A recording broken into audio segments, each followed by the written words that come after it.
estar aqui com os irmãos. Realmente já faz muito tempo que eu não venho aqui, né? Que a gente não vem. Mas graças a Deus que o Senhor nos deu a oportunidade de estarmos aqui nesta noite, para louvar e bendizer o nome do Senhor. Vamos fazer mais uma pequena prece antes de abrirmos a palavra de Deus.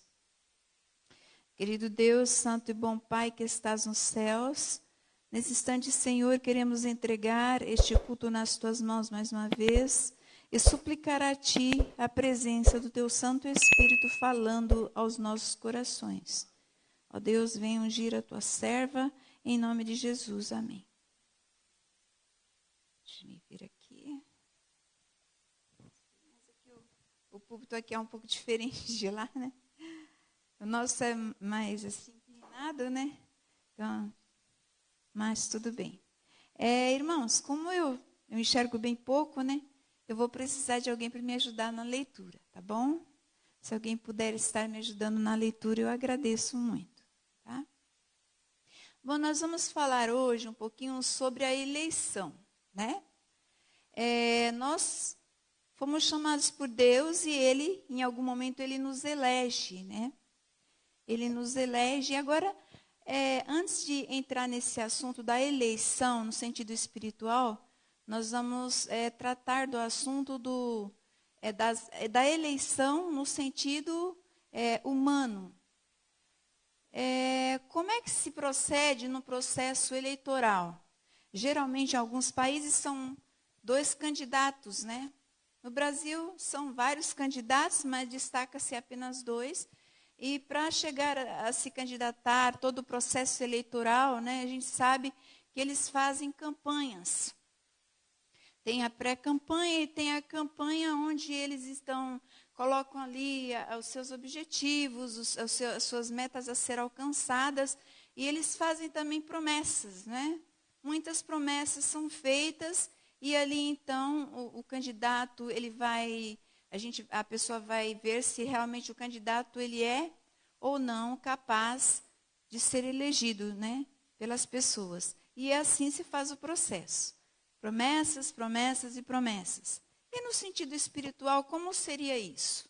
Nós também fomos chamados, nós também fomos eleitos, né? Mas como é que acontece esse processo? Bom, a Bíblia nos diz que no sentido espiritual não tem campanha e muito menos pré-campanha, né? Para ser elegido. Mesmo porque não há nada que nós possamos fazer para alcançar a eleição, para sermos dignos de alcançar a eleição. Porque, afinal de contas, nós somos pecadores e a Bíblia nos diz que nós somos como imundo. Isaías 64, né? Fala que nós somos como imundo e as nossas justiças são comparadas ao que mesmo? O trapo da imundícia. Então, nessa qualidade, nós não temos nada a oferecer ao nosso Deus. Né? Os irmãos sabem muito bem o que significa um trapo da imundícia. Os trapos que as mulheres usavam naquele tempo, né? Onde não havia determinada tecnologia, elas usavam esses trapos por conta da sua menstruação. Nós somos comparados a isso, ao trapo da imundícia. Então, na verdade, nós não temos o que dar a Deus, o que prometer a Ele. O que prometer ao nosso Deus, nós não temos o que prometer a Ele, né? Nós vamos abrir a Bíblia, eu gostaria que alguém lesse para mim. Deixa-me vir aqui. Deixa-me ver, irmãos, tá? Romanos capítulo 7, versículo 18. Romanos 7, 18. Alguém poderia me ajudar?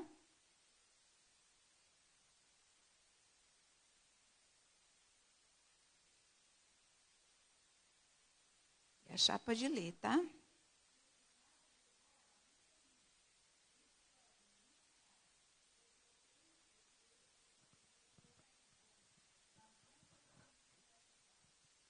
Olha só. Ou seja, nada de bom existe em nós. Nós até temos boas intenções de fazer o que é bem, o que é bom perante Deus. Mas nós não temos condições, pelo fato de ser pecadores. de ser miseráveis pecadores, né? Então nós não temos nada a dar a Deus, nada a oferecer a Deus, nada que seja digno de uma eleição, de uma escolha, né? Olha que interessante também, vamos abrir a Bíblia também em Efésios, capítulo 2, versículo 4 e 5. Quem achar também já pode ir lendo, vocês vão me ajudando aí.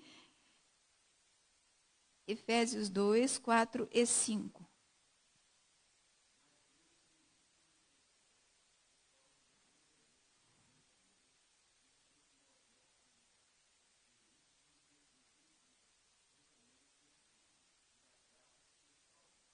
Olha que interessante. Nós estando mortos em nossos delitos, né?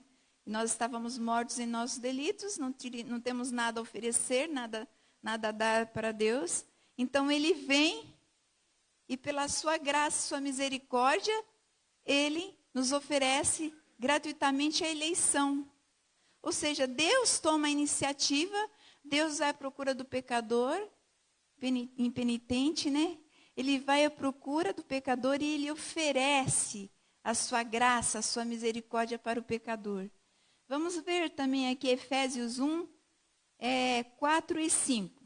Efésios 1, 4 e 5. Pode ler quem achar.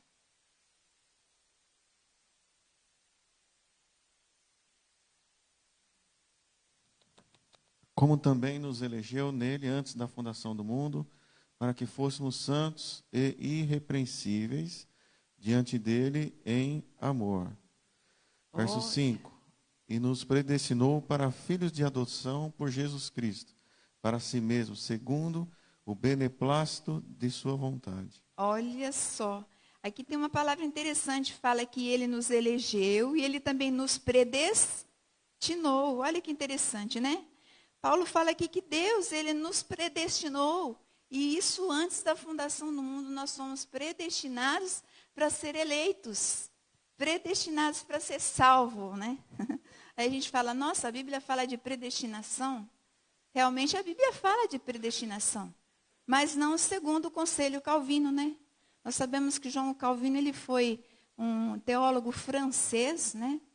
E esse teólogo francês fala que ele viveu de 1509 a 1564, né? E ele escreveu que Deus predestinou algumas pessoas para a salvação e outras para a perdição. Então, ele fala de dois grupos de pessoas. Uns que já estão predestinados, ou seja, não importa o que eles façam. Né? Se eles podem tentar fazer o bem, podem tentar ser bons cristãos, mas se eles estão predestinados para a perdição, é para a perdição que eles vão. Ou seja, não importa o que ele faça. Também outro grupo, né? Eles podem ser maus como forem, mas se eles estiverem predestinados para a salvação, é para a salvação que eles estão predestinados. Mas será que esse conceito é um conceito bíblico? O que a Bíblia diz sobre isso? A Bíblia nunca disse que ninguém foi predestinado para a perdição. Pelo contrário, como nós lemos, nós somos predestinados antes da fundação do mundo para a salvação e não para a perdição. Nós somos predestinados, nós somos comprados, gente, com o sangue precioso de Jesus.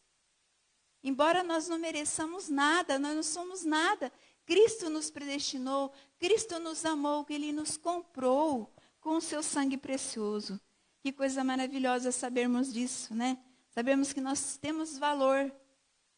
Nós somos comprados com grande preço e esse preço é o sangue de Jesus. Nós vamos também abrir a Bíblia no livro de 2 São Pedro 3, versículo 9. 2 Pedro 3, verso 9. Quem achar pode ler.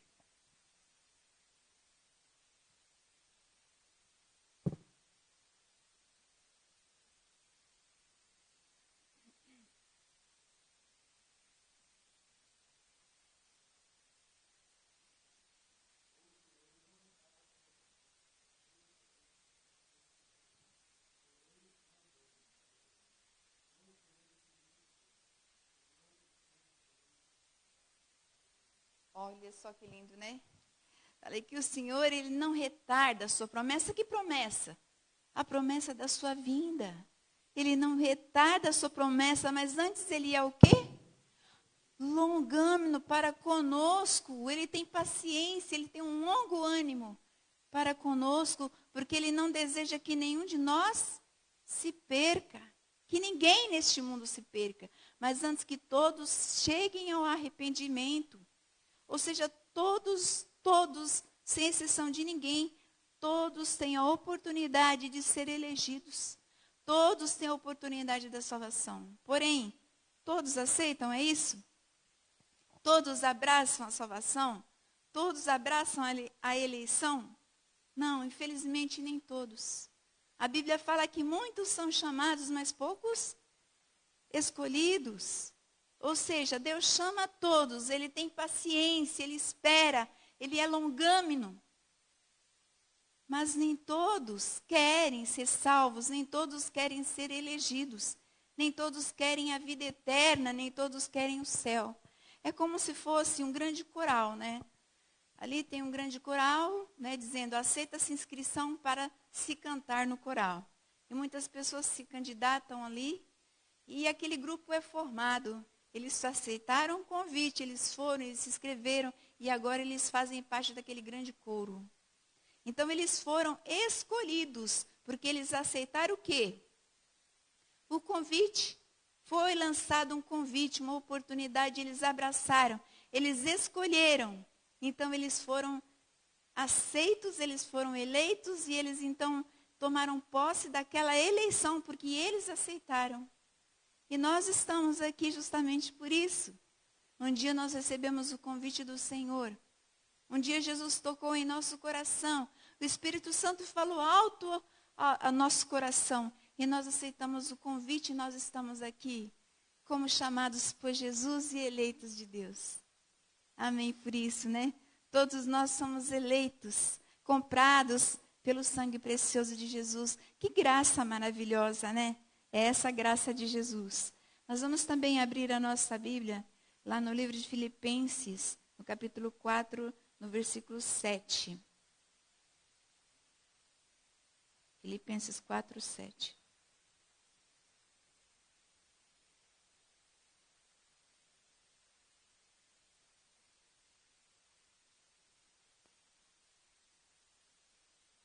Quem achar pode estar lendo.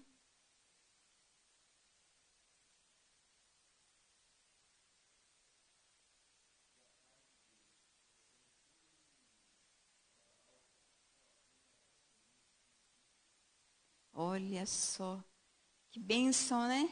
E o vosso coração e a vossa mente guardará o quê?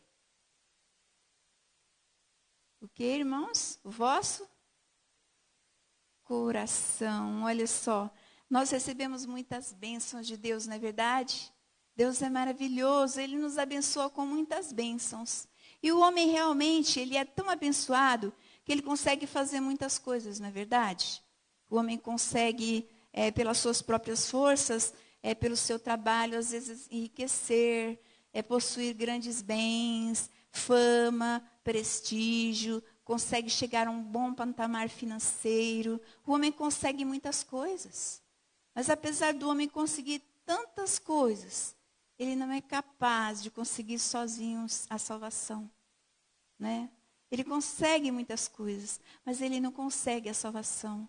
O homem não consegue ter paz, né? E por mais que ele consiga as coisas, menos paz ainda ele tem. E quando ele pensa que está numa relativa paz, que está tudo bem em seu lar, em sua família, em seus negócios, de repente ele se surpreende, né? Com uma terrível falta de paz em seu coração. Né? A verdadeira paz só Jesus pode dar, né? Está escrito em sua palavra, deixo-vos a paz, a minha paz vos dou. Ou seja, a verdadeira paz, o verdadeiro descanso, só vem daquele que é a paz. Jesus é a nossa paz, né? Aqui conta-se uma história, né? Deixa eu ver, deixa eu dar uma olhadinha aqui, irmãos. Me perdendo aqui. Antes nós vamos ler o livro de João. Esse já foi? Não. É realmente a ilustração. Nós vamos fazer aqui uma ilustraçãozinha. E nessa ilustração, fala-se que 3 pintores foram convidados para expor seus quadros, né? Então, ali, acho que os irmãos até já conhecem essa ilustração, né? Ela é muito usada, assim, em pregações. Fala que aqueles 3 quadros ali foram selecionados e o tema era sobre a paz. Eles tinham que descrever, através da pintura, a respeito da paz. O que era a paz para eles, né? E foi então que o primeiro quadro foi apresentado. E aquele primeiro quadro ali, havia uma paisagem linda, tranquila, né?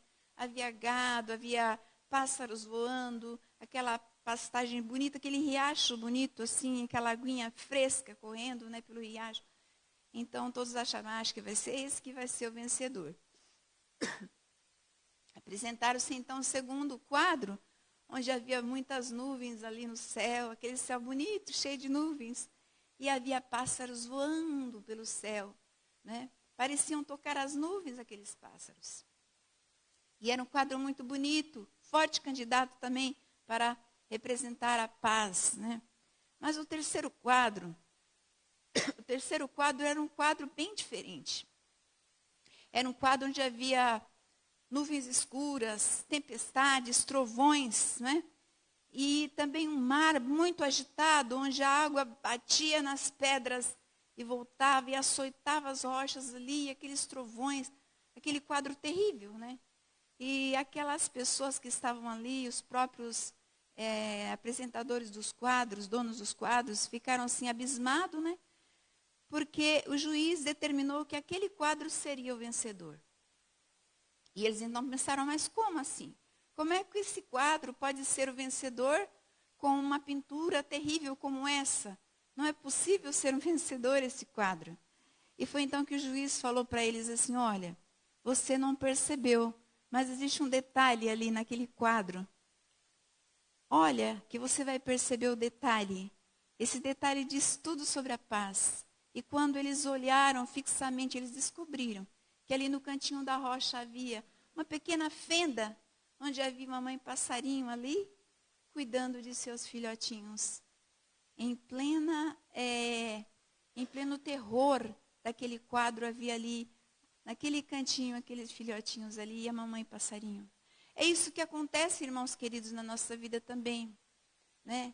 A nossa vida com Cristo, quando nós somos eleitos de Deus, a nossa vida às vezes parece um mar agitado, aqueles trovões, aquelas tempestades, coisas que parece que não vai ter fim na nossa vida. Aqueles trovões terríveis, aquelas noites escuras, são lágrimas que nós derramamos em nosso travesseiro, às vezes sozinhos ali, ninguém sabe.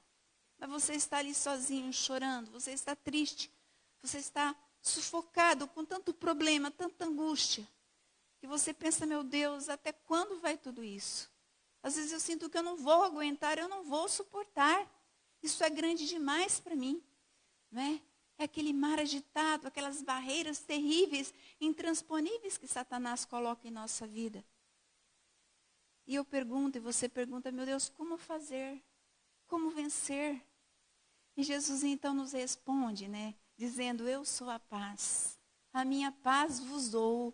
E essa paz que Jesus deseja nos dar, meus irmãos, no cotidiano da nossa vida, nas aflições que todos nós passamos. E quão grandes aflições nós passamos. Mas aquele que é eleito de Deus, apesar das provações, apesar das preocupações, apesar das ansiedades, ele está seguro, porque ele tem a verdadeira paz, que é Cristo Jesus, ao seu lado, né? A todo momento. E isso é maravilhoso demais. Vamos então continuar aqui. Nós vamos, irmãos, abrir nossa Bíblia também, lá no livro de 1 aos Tessalonicenses 4, verso 7. 1 aos Tessalonicenses 4, 7.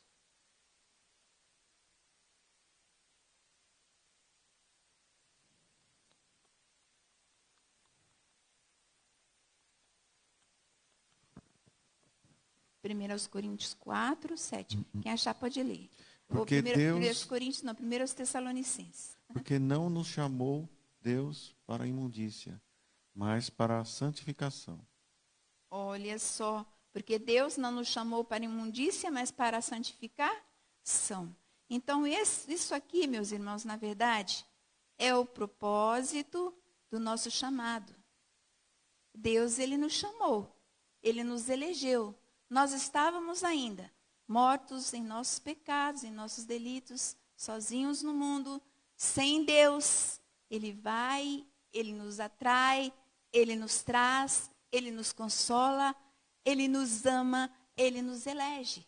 Mas tudo isso tem um propósito. E qual é o propósito do chamado de Deus e da eleição? O propósito é a santificação. Nós somos chamados e separados, não para viver a mesma vida que vivíamos outrora. Outrora nós éramos trevas, nós vivíamos nas trevas, nós não conhecíamos a luz. Mas agora Deus nos chama para uma novidade de vida, para ter com Ele uma vida nova, para ser santos. Mas como assim ser santo? É fácil ser santo? Será que o pecador, o miserável pecador, pode ser santo? Ele deve ser santo, porque o próprio Deus diz: sede santo, porque eu sou santo. Então nós devemos buscar a santidade, ser santo assim como Deus também é santo. E vamos abrir também em Hebreus 12, verso 14. Hebreus 12, 14. Hebreus 12, 14, quem achar pode ler também.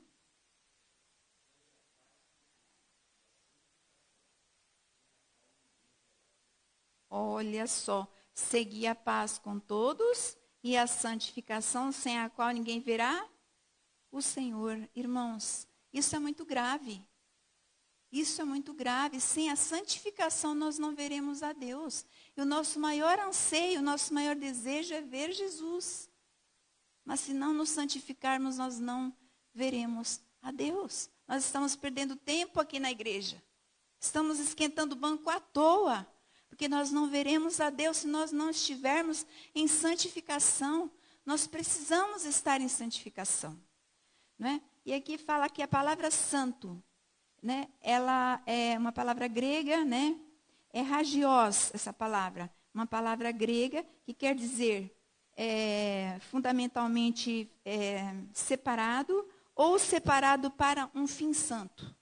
Nós fomos separados. Separados por quem? Separados por Deus, para sermos santos, para ser diferentes. Irmãos, do que adianta nós estarmos na igreja às vezes e ser semelhante, viver semelhante aos como vivem os mundanos?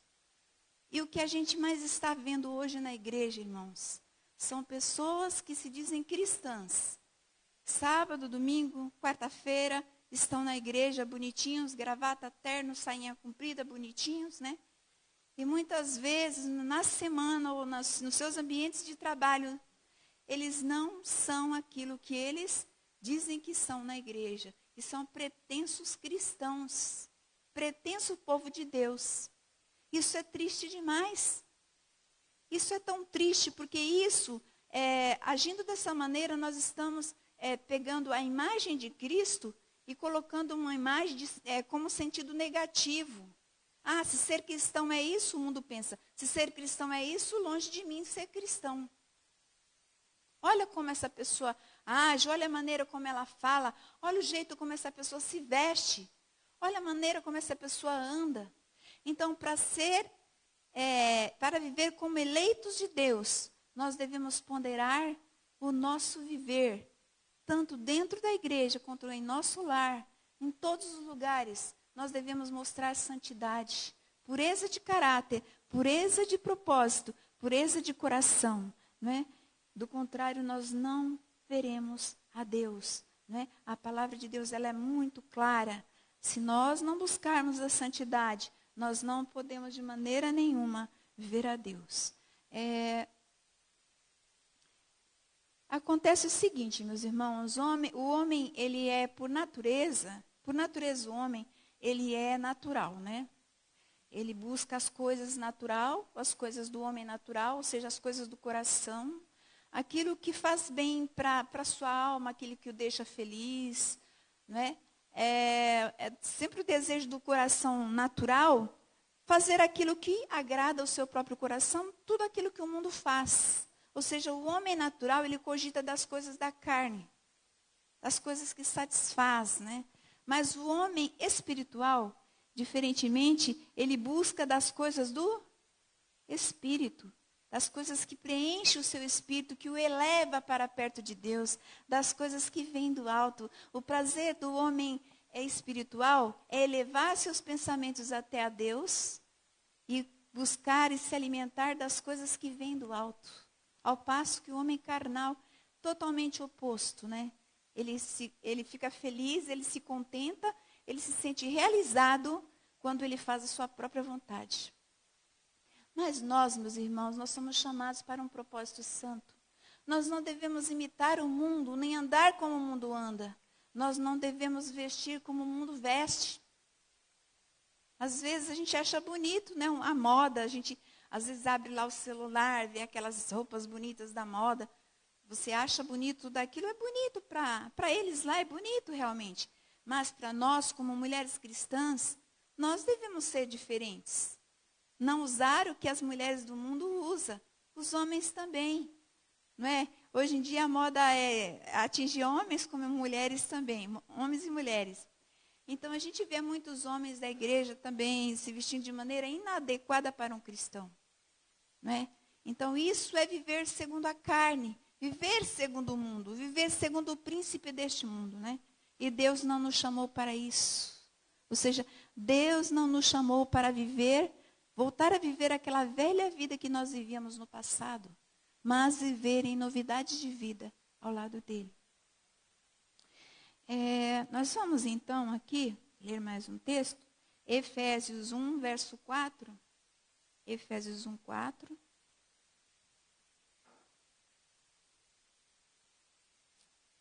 E outra pessoa já me procura, Mateus 5, verso 14 ao 16, tá bom? Mateus 5, 14 ao 16.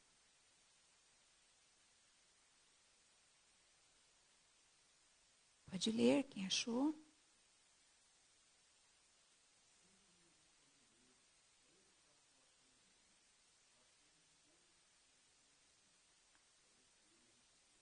Olha só. Então, nós somos escolhidos, nós já até mencionamos antes da fundação do mundo, né? E agora nós vamos ler o Mateus 5, 14 ao 16. Vós sois a luz do mundo. Não se pode esconder uma cidade edificada sobre um monte, nem se acende a candeia e se coloca debaixo do alqueire, mas no velador e dá luz a todos que estão na casa. Assim resplandeça a vossa luz diante dos homens, para que vejam as vossas boas obras e glorifiquem a vosso Pai que está nos céus. Olha só, gente, que coisa linda, né? Irmãos, nós somos a luz do mundo, vocês são a luz do mundo. Vocês foram chamados para brilhar, para ser o sal da terra, para ser a luz do mundo. Mas se nós nos deixarmos levar por este mundo, será que nós vamos continuar sendo essa luz do mundo? De maneira alguma. Pelo contrário, seremos trevas. E que grandes trevas seremos, não é verdade? Nós somos o sal. O que acontece com a comida quando ela não está bem temperada? Ela tem bastante tempero, mas ela não tem sal. O que acontece com essa comida? Ela perde o sabor. Não dá para comer uma comida sem sal, né? Então, nós temos que fazer a diferença. Na nossa casa, no nosso ambiente de trabalho, fazer a diferença na nossa igreja. Porque Deus nos chamou para brilhar, para ser a luz deste mundo, para ser o sal da terra, né? O sal é aquilo que faz a diferença, aquilo que dá sustância, que dá o sabor, aquele sabor gostoso. Uma comida bem temperada, não tem nada igual a uma comida bem temperada.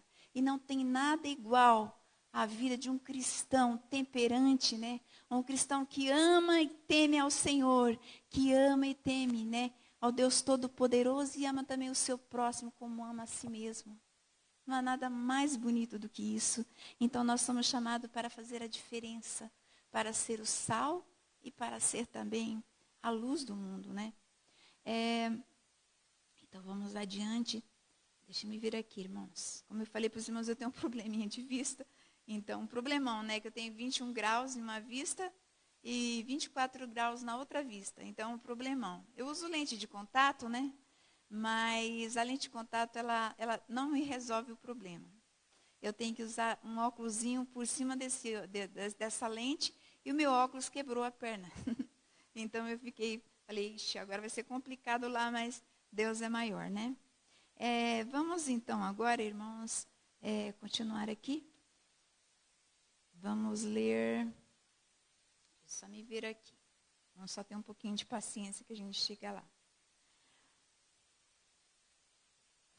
Achei aqui. Vamos ler Hebreus 6, 4 a 8. Hebreus 6, 4 a 8.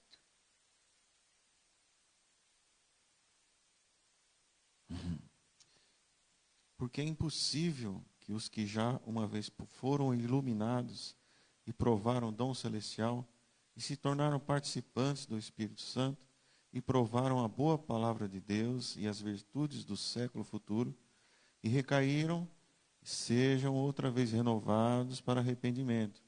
Pois assim, quanto a eles, de novo crucificam o Filho de Deus e o expõem ao vitupério. Olha só, irmãos, como é grave isso daqui, né? Às vezes nós nos gloriamos da nossa eleição, da nossa santidade, e nós às vezes falamos, Deus está comigo, está tudo bem na minha casa, no meu lar, eu sirvo ao Senhor. Mas em algum momento a gente pode cair. A gente pode cair e cair feio. E tem pessoas que caem e não voltam mais, né? Pior, né? Caem, ficam ali caídos e entram em profunda apostasia. A gente, anos e anos de igreja, mostra muita coisa pra gente, né? E a gente vê muito isso. Pessoas que antes amavam ao Senhor, defendiam a fé com unhas e dentes, né? E de repente essas pessoas, elas se afastam de Deus, né? Elas entram num estado de apostasia tão grave que, como está escrito aqui, é impossível novamente essas pessoas elas retornarem, elas serem novamente iluminadas, elas serem novamente eleitas como filhos de Deus, né?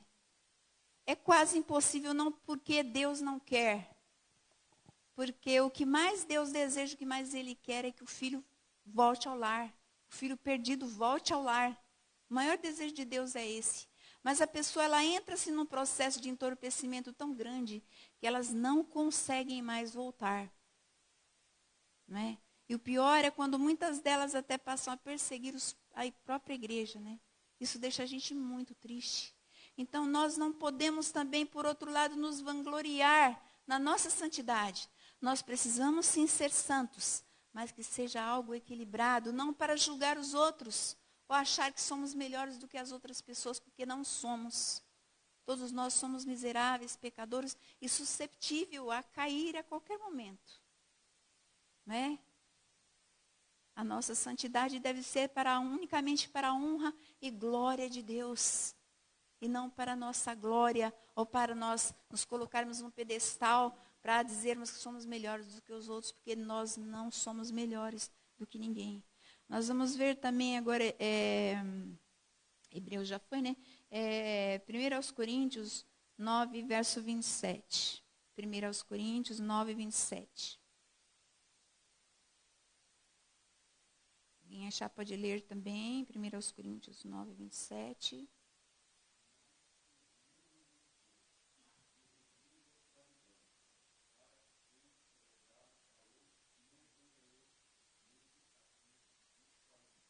Olha só, o apóstolo Paulo nos alertando aí, né? Mas eu esmurro o meu corpo, né? Ou seja, ele condenava-se a si mesmo quando surgia algo assim dentro do coração dele. Aquela vaidade, aquela propensão, né? De querer, não, eu sou Paulo, o apóstolo Paulo, né? Eu sei de todas as coisas, fui chamado por Jesus, mesmo fora de tempo, né? Ele tinha assim talvez aquela propensão de querer ser um pouquinho mais que os outros, eu não sei. Mas ele, naquela fraqueza dele, ele não se deixava bater por Satanás. Né? Qual que é o objetivo de Satanás? Diz lá em São João capítulo 10, né? O que diz lá? 10:10. O ladrão vem para quê? roubar, matar e destruir. E é esse o objetivo de Satanás. E sempre foi desde o passado. E o apóstolo Paulo, ele sabia muito bem disso. Não é? E ele então esmurrava-se a si mesmo, ou seja, ele caía aos pés de Jesus. Senhor Jesus, tenha misericórdia de mim, porque eu sou miserável, pecador, eu não sou nada, Senhor. Tira de mim esse sentimento. Há sentimentos, irmãos, em nosso coração que precisam ser eliminados pela raiz. Nós não podemos tolerar tais sentimentos em nossos corações. Porque é colocado por Satanás, justamente para nos destruir, nos fazer descair da fé, nos fazer apostatar do Senhor, mesmo às vezes estando dentro da igreja, perdidos dentro da igreja, na congregação. Isso pode acontecer.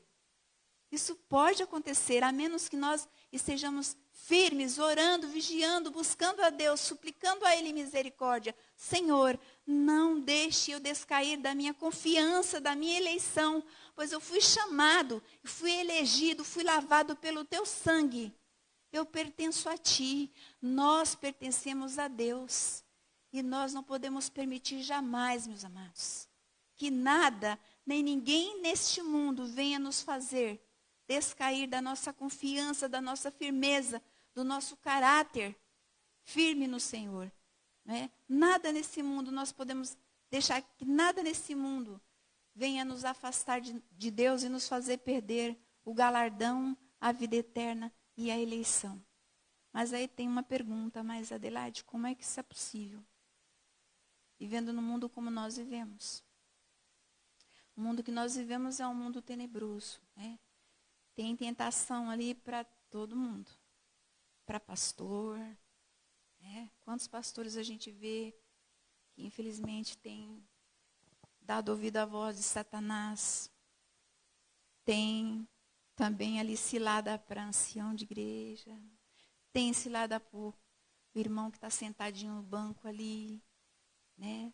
Desde o maior até o mais humilde, ele tem diversas ciladas ali. Como é que eu vou vencer tudo isso? Como é possível? O jovem lá fora, muita atração. O mundo está cheio de atração para o jovem. Né? Satanás, ele tem atração para todos os gostos, todos os gêneros, todas as culturas. Satanás, ele sabe como atingir a cada um de nós e como fazer. E como fazer para superar tudo isso, e como fazer para não descair da fé, e como fazer para não perder a eleição. Que sim, porque nós podemos perder a eleição, sim. Nós somos eleitos, fomos comprados, Deus foi atrás de nós, Deus nos tirou da lama, né? Ele fez tudo isso, mas ainda assim, não é uma vez salvo, salvo para sempre. Não é?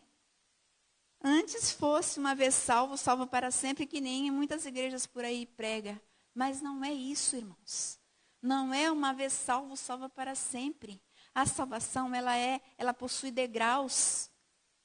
A santificação possui degraus e a gente vai subindo um por vez, mas vamos tropeçar em alguns degraus, mas não vamos cair, a gente vai se firmar e vamos continuar subindo os degrauzinhos até que a gente chegue num patamar. Não é verdade? É assim que se conquista a salvação. Cada dia tem o seu mal, cada dia tem um desafio, cada dia tem uma oportunidade também da gente deixar tudo aquilo e se erguer novamente. E Deus vai colocando desafios e oportunidades diante de nós. Cabe a mim, cabe a você, nos mantermos firmes, tomar posição ao lado de Jesus, erguer as nossas bandeiras e seguir firmes, pois somos soldados de Cristo, preparados para a guerra. Né? Sabemos que Satanás, ele está a fim de guerra. Ele quer guerrear contra o povo de Deus, ele tem guerreado contra o povo de Deus. Ele tem derrubado a muitos. Mas que não seja a mim, que não seja você. Que nós, como eleitos de Deus, possamos ancorar o nosso barco num lugar seguro. E esse lugar seguro é aos pés de Jesus. Este lugar seguro é ao lado de Jesus. É no teu quarto, quando você dobra o teu joelho ali, em lágrimas, buscando a Deus, suplicando a misericórdia de Deus. Você acorda à noite preocupado. Eu acordo muito à noite. Eu fico preocupada com coisas, né? Eu aproveito o meu tempo para orar, para falar com Deus, para derramar meu coração. E dessa maneira eu me sinto melhor, me sinto fortalecida. Deus, Ele dá oportunidade para nós a cada dia de buscarmos nos firmar nele, de perseverar nele. Nós temos essas oportunidades e não devemos desperdiçar nenhuma delas. E para nós finalizarmos, nós vamos aqui ver mais alguns textozinhos para dar, para finalizar. Vamos Mateus 10, capítulo 22. Outra pessoa me vê, Mateus ainda 24, 13. E mais outra pessoa me vê, Marcos 13, 13. Que está falando sobre o mesmo assunto. Vamos lá? Achou, pode ler, tá?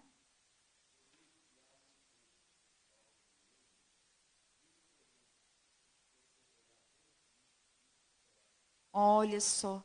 Sereis odiado de todos por causa do meu nome.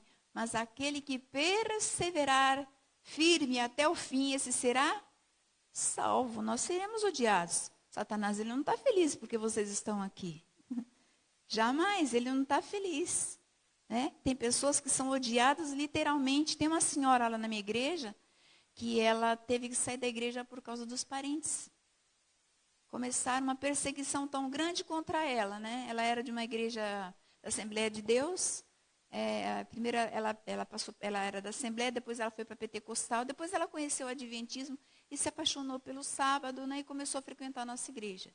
Mas os parentes, infelizmente, né, não aceitaram. Pressionaram ela de tal forma, de tal maneira que ela não suportou e ela está fora da igreja. E o pior é que a gente não pode ir lá, não pode visitar, a gente só pode orar. Eu peço aos irmãos que orem por ela, o nome dela é Dona Raimunda. É uma senhora, né? Orem por ela, porque ela está sofrendo a fúria de Satanás, né? Então, vamos ao verso seguinte.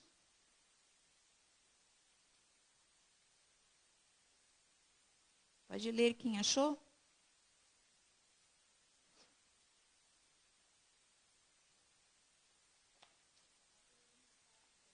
Isso. Olha, novamente aí, Jesus insistindo. Mas aquele que perseverar até o fim, esse será salvo. Gente, a perseverança é muito importante. Não podemos deixar nada e nem ninguém fazer nos descair da nossa fé. O outro texto, Marcos 13, 13.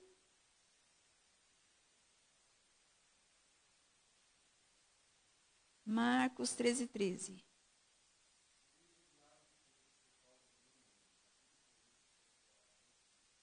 Olha só mais uma vez. Sereis odiados, novamente falando, né?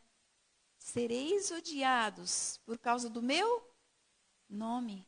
Mas aquele que perseverar. Por que Jesus falou isso? Porque ele sabe que alguns não vão perseverar. Né? No tempo da perseguição é que a gente vai ver quem é quem.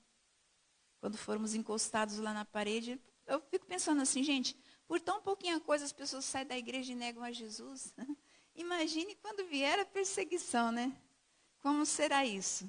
Então vai ser assim, tipo uma devasta total. Se nós não estivermos firmados em Cristo, vai ser realmente uma devasta total e que não seja na minha vida nem na sua vida.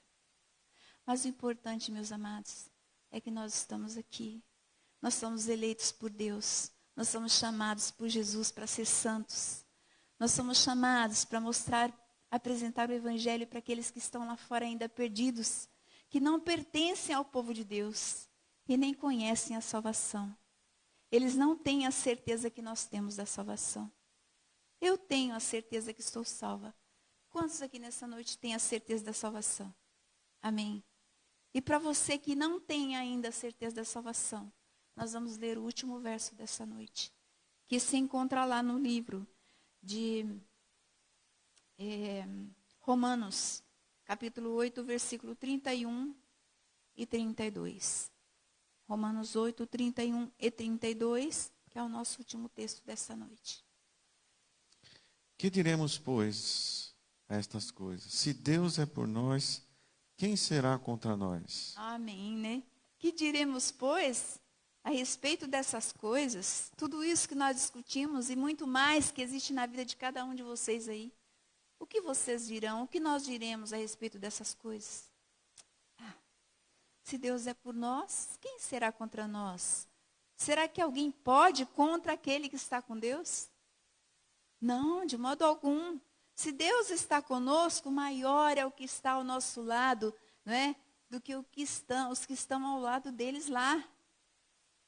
Não é verdade? Se Deus é por nós, quem será contra nós? Quem pode ser contra o povo de Deus? O 31 e o 32 também? Aquele que nem mesmo a seu próprio filho poupou, antes o entregou por todos nós, como nos não dará também com ele todas as coisas? Olha, gente, aquele que não poupou o seu próprio filho, ou seja, Deus, em seu grandioso amor por nós. Olha que amor louco o amor de Deus, né? É um amor assim que a gente não consegue entender. Ele não poupou o seu próprio filho, imaculado e inocente. Por amor a nós, ele fez com que o filho dele, o verbo, se fizesse carne e habitasse entre nós e morresse pelos nossos pecados, pelos nossos delitos. Ele não poupou o seu próprio filho. Como é que ele não vai ter misericórdia de nós? Não é? Se ele enviou o seu próprio filho, como é que ele não nos dará todas as coisas se ele não poupou por nós aquilo que ele tinha de maior?